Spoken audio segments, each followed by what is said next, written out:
Obrigado, Atos. Com esse fundo musical fica bem melhor, né?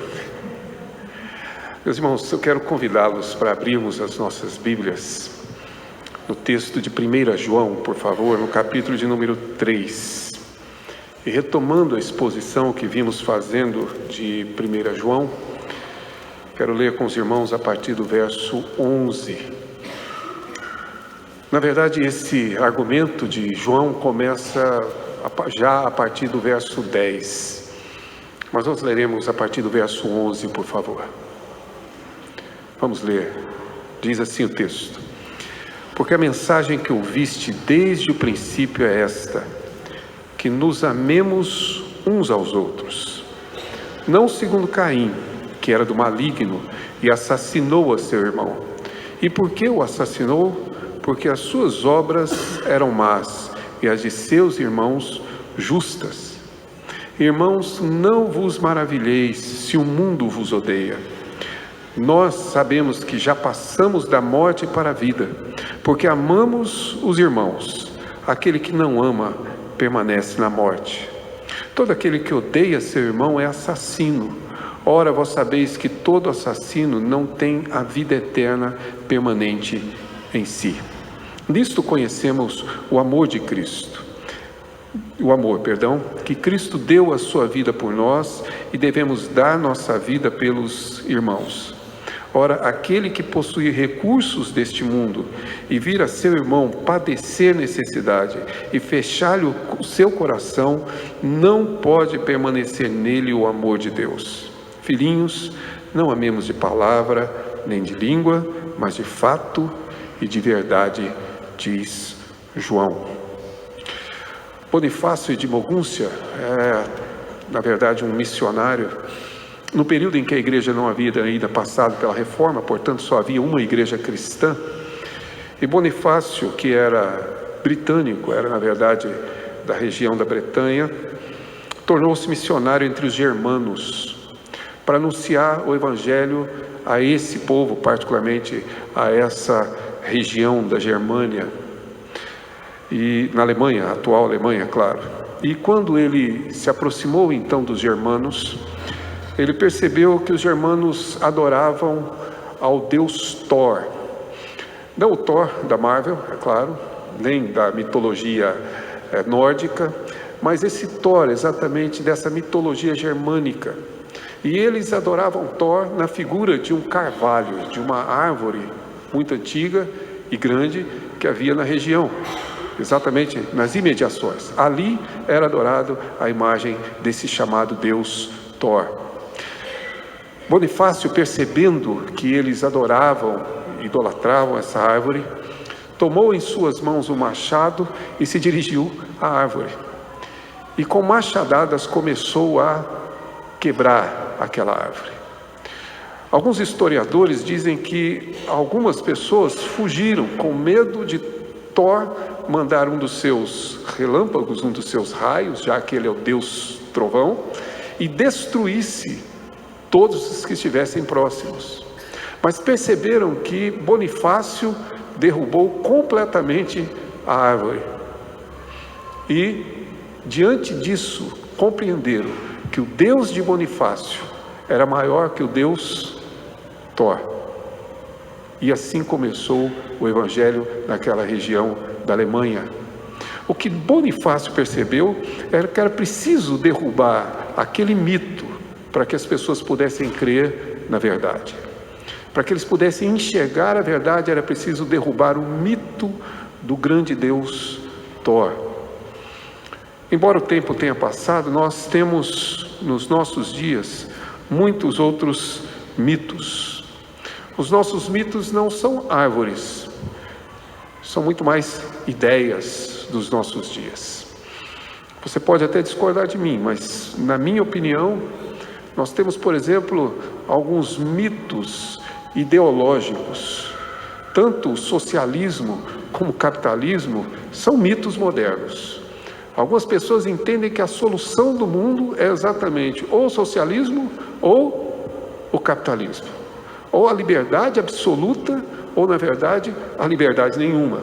Mas elas estão piamente crendo e apostando suas vidas nisso. O Brasil vive exatamente esses mitos.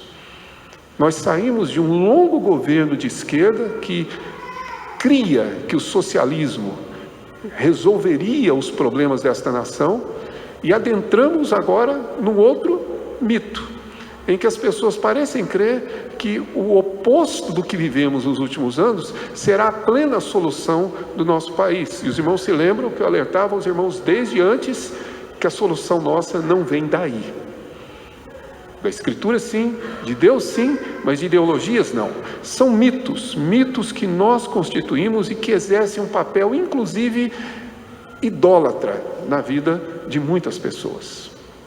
Isso são fatos e pelo menos é uma avaliação que temos. Dentro desses nossos mitos modernos, um deles é exatamente o amor.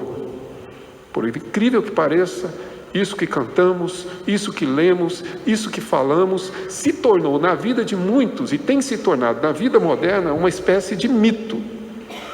Em 1980, uma escritora chamada Elizabeth Battinger escreveu um livro. O livro se chama O Amor Conquistado, subtítulo O Mito do Amor Materno. A sua intenção é provar o que já sabemos, que o amor materno não é natural. As mulheres não nascem com amor materno dentro de si, não é instintivo, não é intuitivo. O que ela defende é exatamente a ideia, que também é bíblica, de que amor se conquista, amor se constrói, amor se desenvolve. O simples fato de ser mãe não torna a pessoa uma mulher que ame seus filhos e que coloque esse amor acima de todos os outros, e as provas estão espalhadas por aí afora, se vocês quiserem. Leiam as notícias e você vai perceber quantas mulheres não amam seus filhos naturalmente, porque é um mito que nós construímos, é um mito de um amor moderno.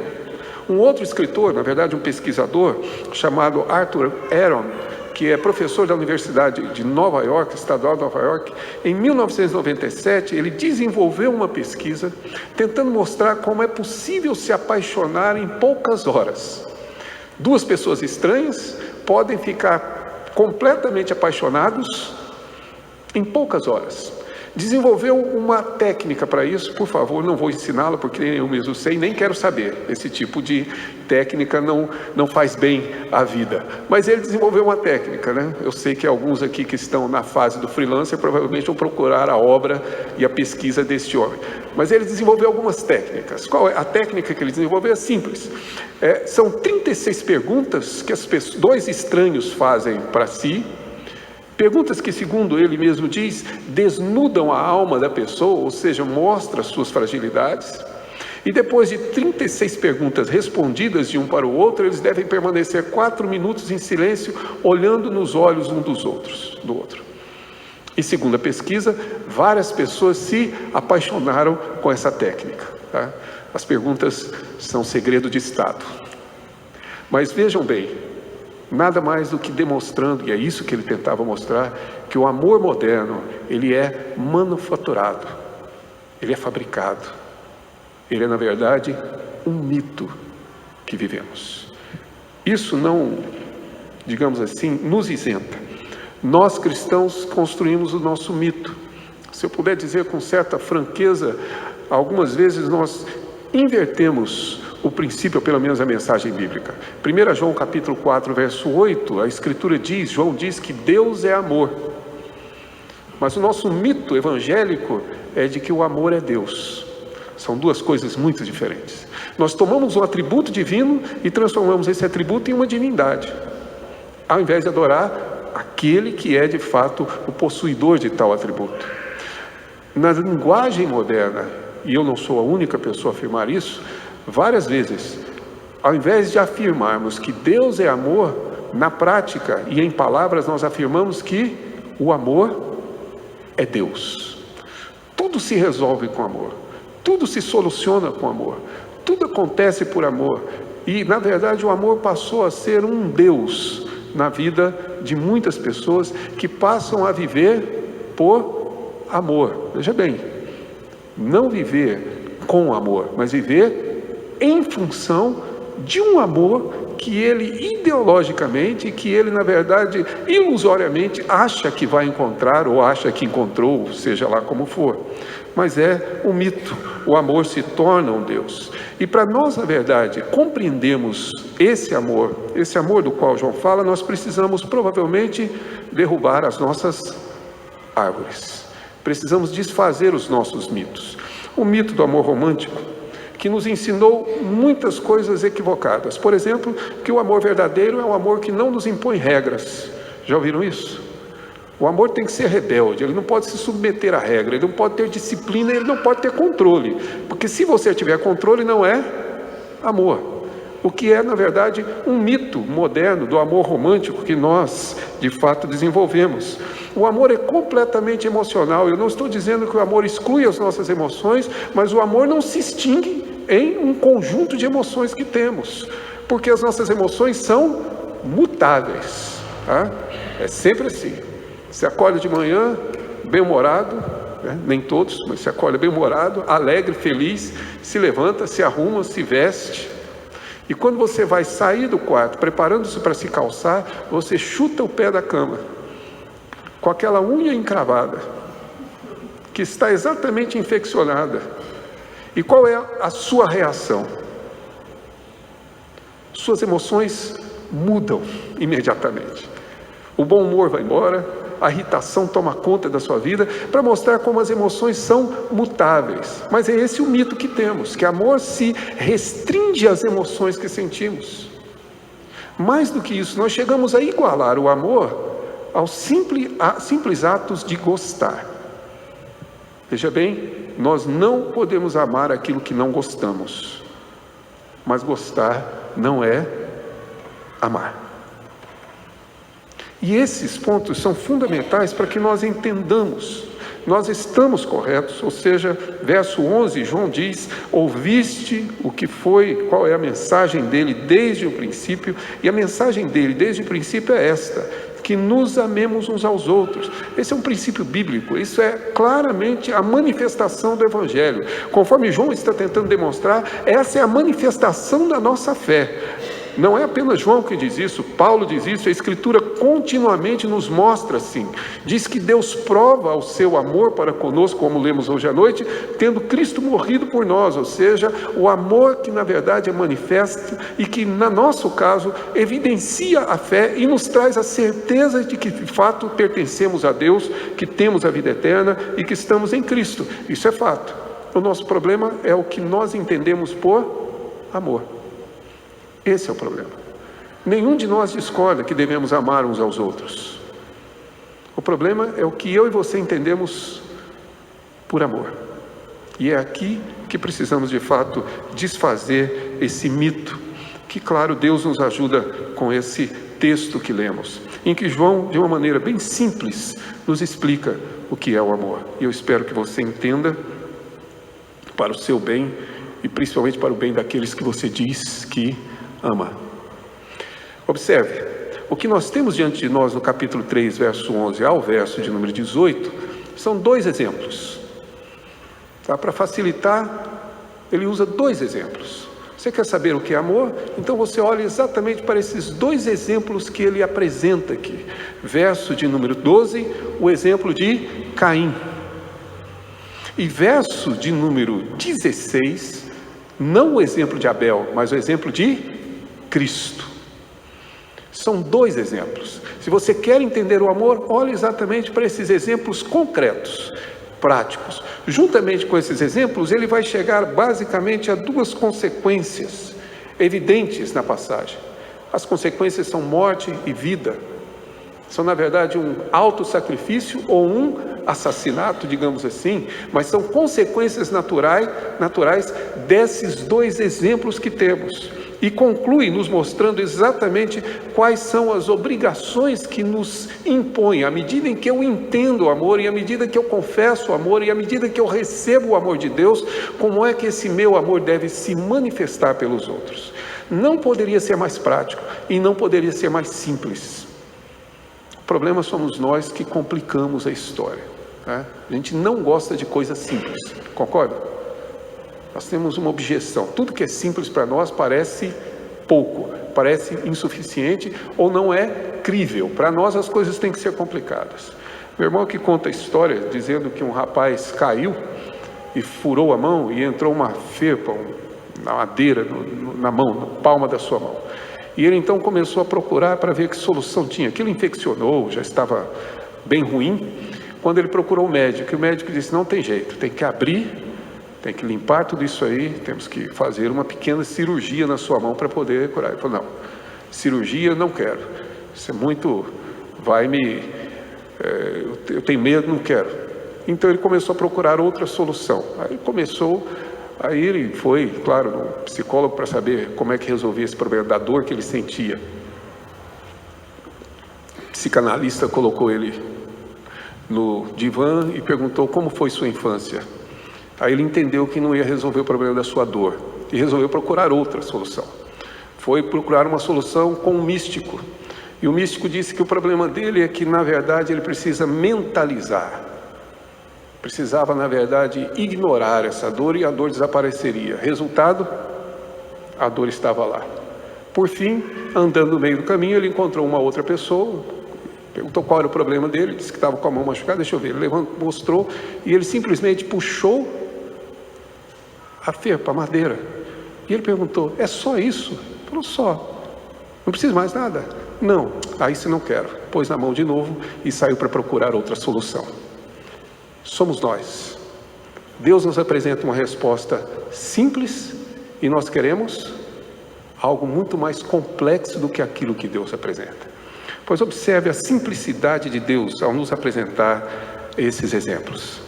Ou seja, amemos uns aos outros não como Caim, que é o exemplo negativo que ele apresenta no verso 12, que era do maligno, que pertencia ao mal, tá certo? Que pertencia aqui exatamente ao mal.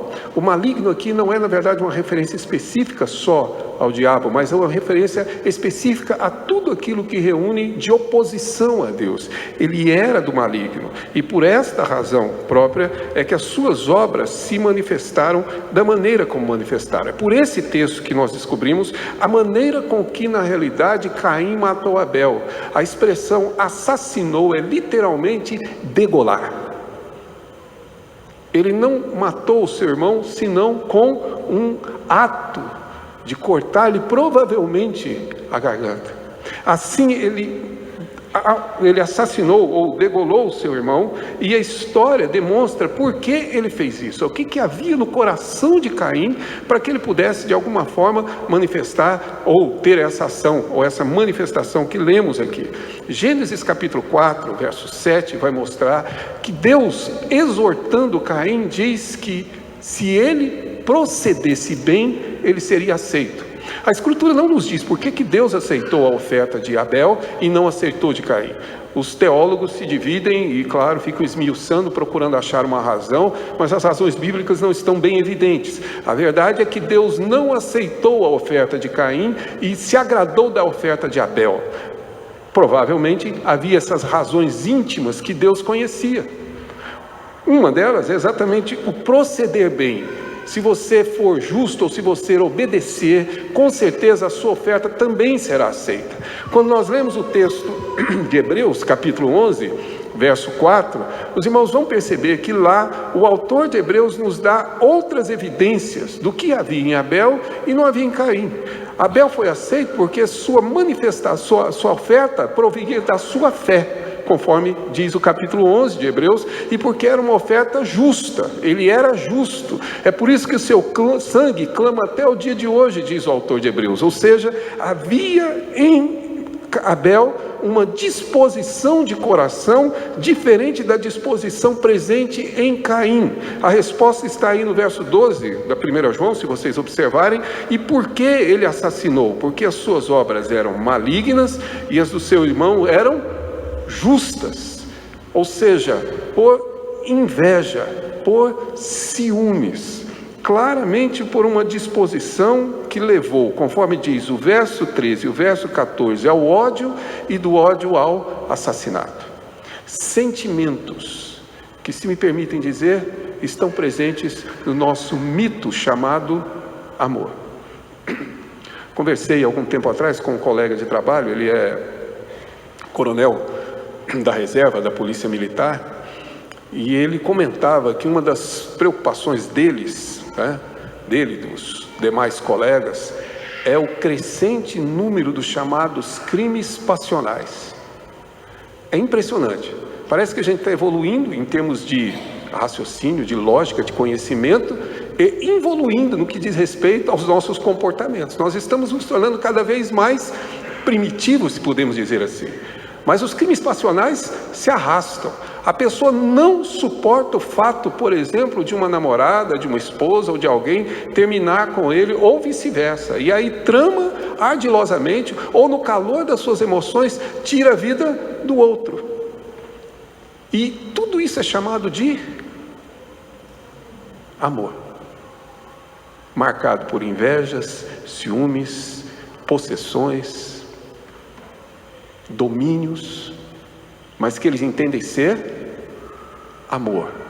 Um amor incontrolável, um amor romântico, um amor no qual nós não temos o mínimo controle. E é exatamente por isso que João diz que esse tipo de amor não é o amor que procede de Deus. Primeiro exemplo simples: se você quer compreender se de fato o seu amor por Deus é um amor verdadeiro, se o seu amor pelo seu irmão é verdadeiro, comece a observar que sentimentos ele traz no seu coração. Se não é inveja, ciúmes, angústias, amarguras, esse desejo de domínio e de controle que passa sobre nós. É por isso que o texto diz que isso nos conduz à morte e não à vida. Quem assim tem esse sentimento não tem domínio, mas na verdade vive sob a perspectiva da morte. E deixe-me lembrar aos irmãos o que Jesus disse no seu chamado Sermão do Monte: todo aquele que odeia o seu irmão é um assassino. Ouviste o que foi dito aos antigos: não matarás. Mas todo aquele que odeia sem motivo, se ira sem motivo contra seu irmão, no coração já, isso é Caim. Isso não é Cristo. Isso são condições que evidenciam que nós não estamos vivendo o amor da Escritura, mas o amor mitológico moderno, e que destrói de fato todo e qualquer bom relacionamento. Basta observar como é que nós tratamos e agimos, o que é impressionante, porque as feridas que mais doem no coração são aquelas feitas pelas pessoas que nós amamos, e muitas vezes dizemos amar.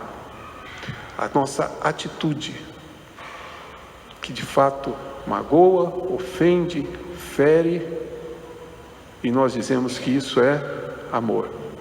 E muitas vezes que isso é natural. Durante um bom tempo eu ouvi algumas pessoas, particularmente uma, dizendo que isso era natural.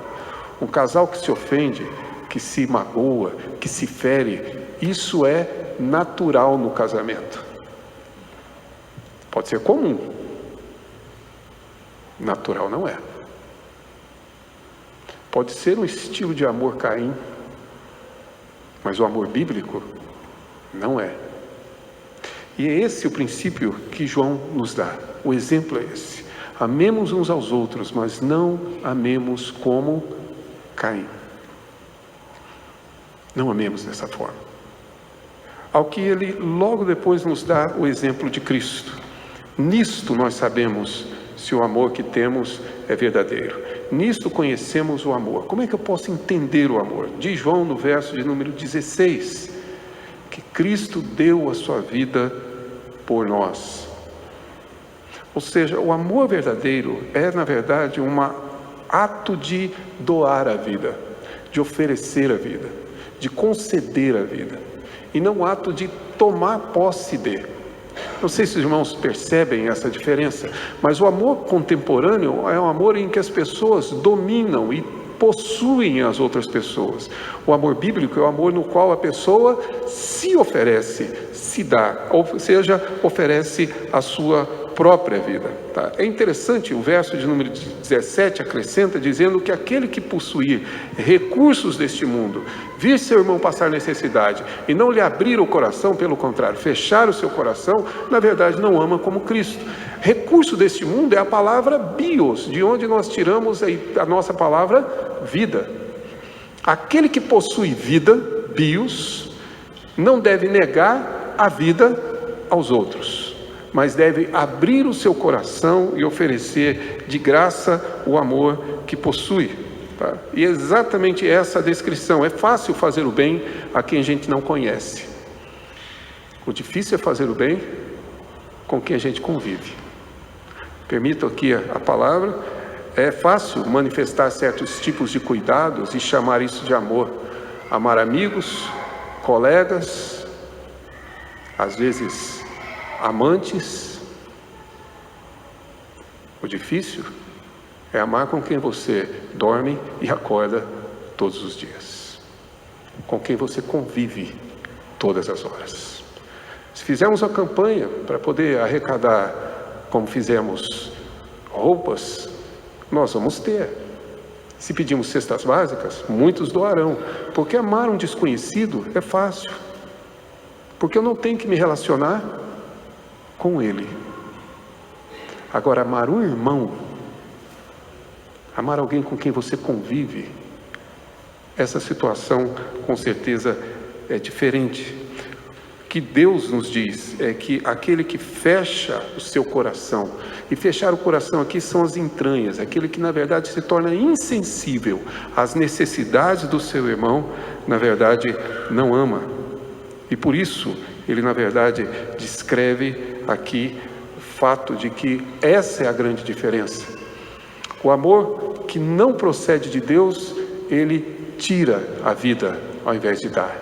O amor que procede de Deus, dá a sua vida ao invés de tirar. Que é exatamente esse paradoxo que o mundo oferece. De fato, o amor cristão é um sacrifício, mas é um sacrifício diferente. Não é você se sacrificar e fazer doações de recursos que você não possui. Não é, na verdade, você fazer algum tipo de, digamos, flagelo, como comentava hoje mais cedo com o presbítero Luiz, que as pessoas julgam que por esse meio de autoflagelação podem alcançar alguma redenção e alguma reconciliação com Deus. Nas Filipinas é comum as pessoas tentarem se redimir e se reconciliar com Deus com esses tipos de sacrifícios. Se você nunca viu, vai dar uma googlada e você vai perceber quanto existe disso. Pessoas se prendendo em cruz, literalmente, pessoas encravando ganchos no seu corpo e arrastando madeiras, como se isso pudesse libertá-lo do seu pecado e redimi-lo e libertá-lo exatamente da sua corrupção. Há um relato, inclusive, de alguns que quando querem se redimir, rapam a sua cabeça, o seu cabelo, abrem o couro cabeludo, colocam palha e ateiam fogo, para que com isso de alguma forma possam alcançar algum tipo de reconciliação. Esta espécie de sacrifício não pertence ao Evangelho. Quer saber qual é o verdadeiro sacrifício do Evangelho? Doe a sua vida a outras pessoas. Comece a se dedicar a outros. Busque, na verdade, fazer com que as outras pessoas recebam vida através da sua vida. Não é morrer por alguém, mas é viver a favor de alguém. A Escritura descreve exatamente assim. Qual é o exemplo? É o exemplo de Jesus. Por isso ele diz no verso 16 que nós devemos amar, dar a nossa vida pelos irmãos. Está aí no verso 16. Nós devemos. Você já fez isso? Principalmente quando nós estávamos cantando aqui algum cântico, alguns irmãos tomaram a liberdade de se cumprimentar, fizeram bem, sem problema, deveríamos todos ter feito isso. Agora olhe para o lado de novo. Olhe para trás, isso, pode olhar para frente, vão me ver. Percebam isso. Você quer saber se seu amor é de Cristo? Eu te pergunto, como é que você trata a pessoa que está do seu lado? Como é que você convive com ele e com ela? Que sentimentos você tem por essa pessoa? Que pensamentos passam na sua mente quando você ver essa pessoa. A nossa igreja tem esse privilégio, daqui eu consigo ver a rua. Às vezes tem irmão descendo lá na rua, estacionando o carro, e eu já vi que ele vem. Inevitavelmente meu pensamento vem: se o culto já começou, está atrasado. Estou brincando, não penso isso não. Mas os pensamentos vêm à mente, inevitavelmente. Esse pensamento que passa em minha mente é exatamente a definição do meu amor. O quanto eu o amo, como eu trato, que sentimento eu trago por ele. Essa é a resposta do que Deus nos diz no verso 16. Devemos dar a nossa vida. Por favor, entendam isso corretamente, inclusive para os casais que estão presentes. Jesus disse ao marido que ele deveria amar a sua esposa e dar a sua vida por ela. Tem marido que dá a morte, né? Só no fim da vida, quando ele não tem mais nada para oferecer, aí ele precisa de alguém para cuidar dele, aí ele dá exatamente o que sobrou. Devemos dar a nossa vida pelos nossos irmãos. Honestamente, qual de nós é capaz de confessar essa verdade? Qual de nós é capaz de olhar para os seus irmãos presentes aqui e é capaz de dar a sua vida, oferecer a sua vida em favor dessa pessoa? Deus me deu a graça de poder ter aprendido essas verdades com algumas pessoas. Uma delas eu cito sempre, os irmãos sabem disso. Aprendi muito, a graça de Deus ter me ensinado a viver com a minha avó. Exemplo de amor. Ela não era uma pessoa de fazer declarações de amor, e nem era uma pessoa de muito afago, sabe? Acho que a maneira com que foi criada, ela não tinha essa liberdade de abraços, beijos, era um pouquinho complicado quanto a isso. Mas dificilmente eu consigo enxergar na minha vida uma pessoa que tenha me amado tanto quanto ela fez. Eu não sei precisar quantas vezes, mas diversas vezes eu a vi deixar de fazer uma refeição para que nós pudéssemos ter o que comer. Desfazer as poucas roupas que possuía para que eu pudesse ter o que vestir. E abdicar da sua vida para que eu pudesse ter uma vida. Amor é dar a vida por alguém. Não se restringe a esses mitos modernos que construímos. O que existe de bom nesses mitos é exatamente aquilo que eles copiam do amor cristão. O que existe de ruim é exatamente aquilo que destoa do amor cristão. Mas é exatamente este amor que Deus reivindica de nós. Devemos amar. Meus irmãos, naquela ocasião em que Bonifácio derrubou o carvalho de Thor, depois de ter derrubado aquela árvore, ele usou a madeira da árvore para construir uma capela para a glória de Deus. Eu espero que você tome o que sobrou daquilo que eu e você achávamos que era amor e reconstrua agora para a glória de Deus. Não tem como fazer uma outra aplicação desse texto, senão o que o próprio João faz. Verso 18, ele diz: filhinhos, não amemos nem de palavra e nem de língua, mas por meio de obra, por meio de ação, que a nossa versão traduz como fato, mas é obra, é a palavra trabalho, por meio de trabalho, por meio de ação e por meio exatamente da verdade. Amemos verdadeiramente por esse caminho. Então eu quero te desafiar a hoje, ao invés de dizer a alguém, não tem mal nenhum em dizer, que o ama, a provar o seu amor sem palavras. Quero te desafiar, mostrar que você ama sem dizer nada, pelas suas ações, pelas suas manifestações, pelas suas reações, provar que de fato você ama. E por favor, não pense apenas na sua família. Você já tem marido e esposa pensando o que vai fazer em casa daqui a pouco. O marido provavelmente vai lavar a vasilha que ele não lavou, está lá esperando, né? Não. Pense nisso, mas pense muito mais nos seus irmãos que estão aqui. Nós vamos descer, vamos tomar um café juntos. Sonde os seus pensamentos, esquadrinhe o seu coração. Veja bem o que você vai sentir, vai pensar, vai dizer e vai fazer. E então, prove que você de fato ama. O desafio é esse, e não é meu, é de Cristo Jesus, o nosso Senhor.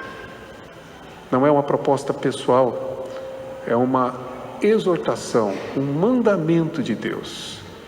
Amados, amemos uns aos outros, não como Caim, mas como Cristo. Nisto conhecemos o amor, em que Cristo doou, sacrificou a sua vida por nós. Devemos nós dar a nossa vida pelos nossos irmãos. Filhinhos, não amemos de palavra, não amemos de discurso, não amemos de conversas, não amemos de língua, como ele diz, mas amemos por meio de atos, de ações que sejam fruto de um coração que não é maligno. E que Deus nos ajude, porque sem a ajuda dele não conseguiremos. Quero convidá-lo para que encerremos cantando um cântico, um hino muito tradicional nosso. Confesso aos irmãos, não é das melodias que mais me agrada, mas a letra tem a sua relevância e eu gostaria de cantar com os irmãos. O hino diz exatamente no seu coro, continuamente, a palavra de Deus dizendo: morri, morri por ti, que fazes tu por mim. E com essa palavra deste hino, que reflete exatamente a palavra da Escritura que acabamos de ler, eu espero que Deus nos despeça com a disposição de amarmos uns aos outros, assim como Ele nos amou. Vamos colocar de pé e vamos juntos entoar este cântico.